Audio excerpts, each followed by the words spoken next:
Today, we're destroying muffin tops.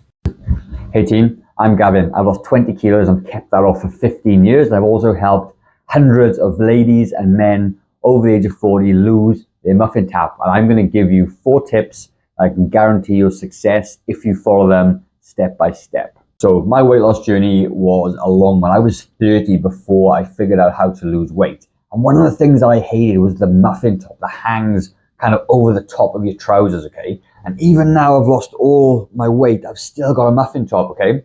And I want to show you a little photograph. It comes up on the screen here of me when I first lost my 20 kilos. And you can see what I feel like I looked like a melted candle, where I used to be really big, my weight and my skin had sagged, I got a little bit of a muffin top. I also look okay, I look pretty good compared to what I used to look like. But even at low body fat, I want you to understand you're probably still going to have a little bit of a muffin top, okay, depending on the kind of clothing that you wear. So what I want to say to you is we need to manage some expectations and go, you may not be able to completely get rid of your muffin top, but what you can do, you can greatly reduce it in size. And that is a big key, because a lot of the time we do have falls when we sit down, when we stand up, and it's completely normal. I want to tell you that. But if you want to reduce your muffin top, you may not be able to completely get rid of it. But these 4 tips are going to definitely give you the best start ever.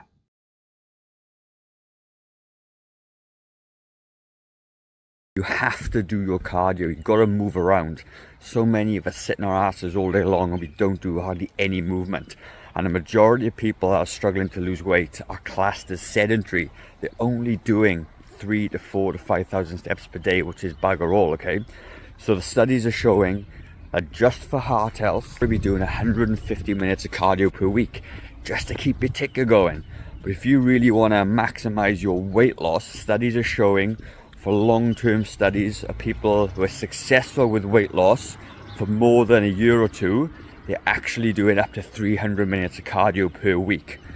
It's a big number, but the thing of it is we need to compensate for our sedentary lives, and we have to do that by purposeful cardio. And we're only talking zone 2. This is what I'm doing. I'm just walking, okay? You don't need to be going crazy or doing high intensity intervals. You just got to be more active than you are. So do your cardio. Lots of benefits. It's definitely going to help with that muffin top.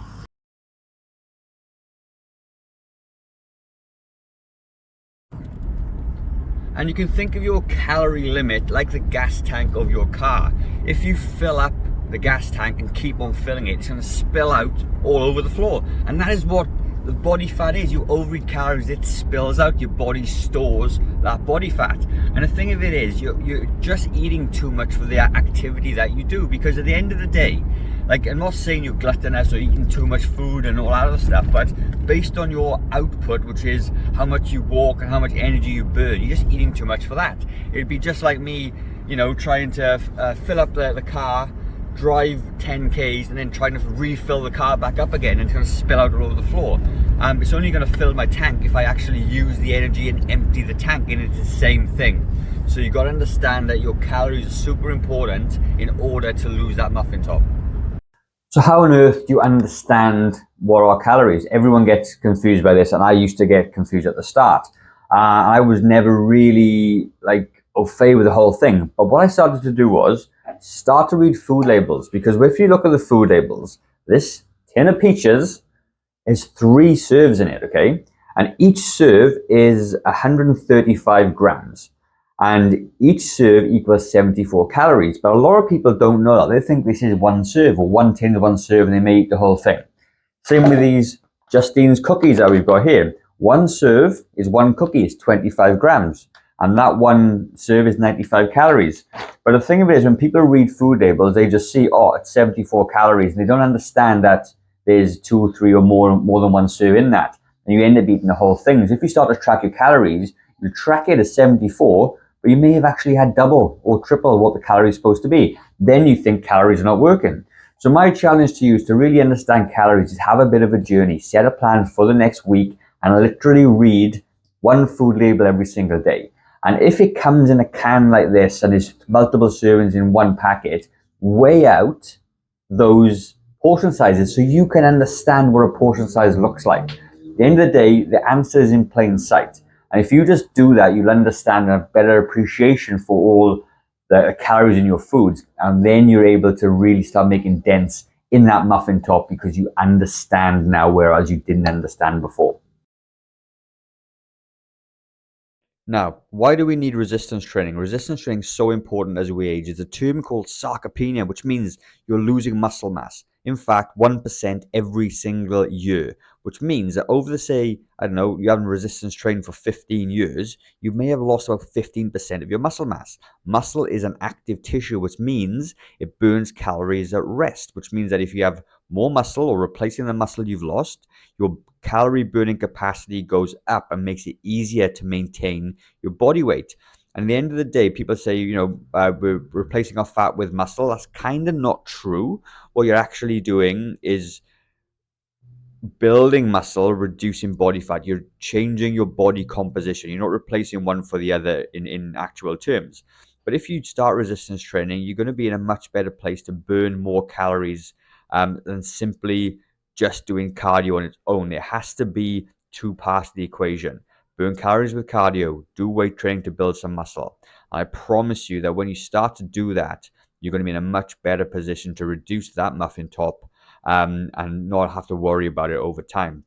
And the thing of it is, when you start a resistance training, you add some muscle to your body shape changes and you become more toned, which means that you can see the muscle under the body fat that you've lost now. And that muscle looks more shapely because it's now a little bit more developed. So resistance training should be an absolute critical part of your journey when trying to lose the muffin top.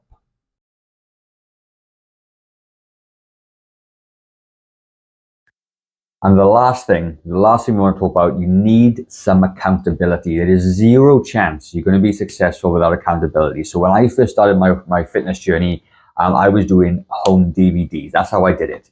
And there was a message in those DVDs was just show up, just press play, just keep going. And that used to resonate in my head all the time because when I started to lose weight and go fit, I didn't want to go back. So my accountability was simply just doing the DVDs in the living room. It was about 3 years before I actually joined the gym. So like you've got to find something that works for you. And it could be a DVD for you. It could be a friend or a partner. But one of the things we do really well at Growing Younger is to help you with accountability. And, end of the day, we can't change everyone's lives. We can't, it's impossible, but we do a really good job at keeping most people on track for long periods of time because I know that if I can keep you engaged for a long period of time, we're going to have a better chance of changing your life, essentially, to reduce those muffin tops or whatever goals that you want to reach. So you've got to have consistency and you've got to have some accountability. So there you have it. There are the 4 things that you need to do to be successful, to get rid of that muffin top. There is no magic. There's no shortcut. It literally comes down to those 4 things. Understand how many calories you need and don't go above that.